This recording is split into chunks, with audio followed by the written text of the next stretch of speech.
Hello student, good morning.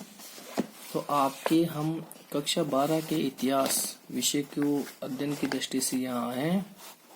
आपके इतिहास 12 में कक्षा 12 में 7 अध्याय हैं।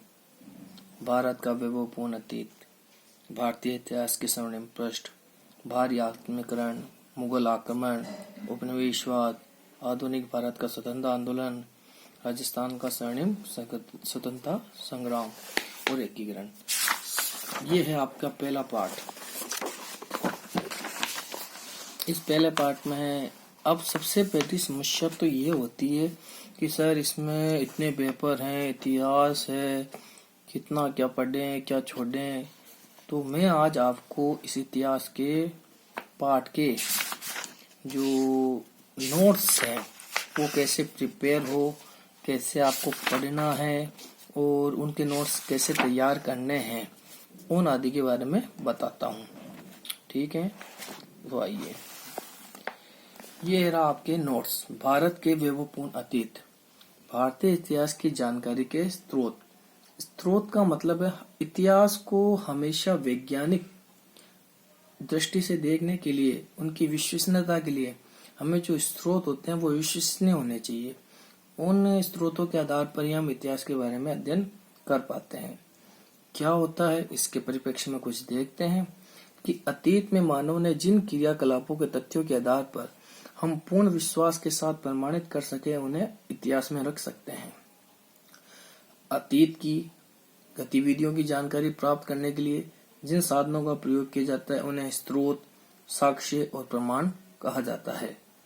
इन्हीं साक्ष्यों के आधार पर इतिहासकार विश्वसनीय विवरण, विश्वसनीय मतलब जो सभी जगह मान्य हो, विश्वसनीय विवरण तैयार करता है। इसलिए कहा जाता है इतिहासकार पुनः इतिहास की रचना करता है। इतिहासकार का मूल मंत्र है नामूल्य लिखते किंचित, अर्थात बिना मूल्य या आधार के कुछ नहीं लिखना चाहिए।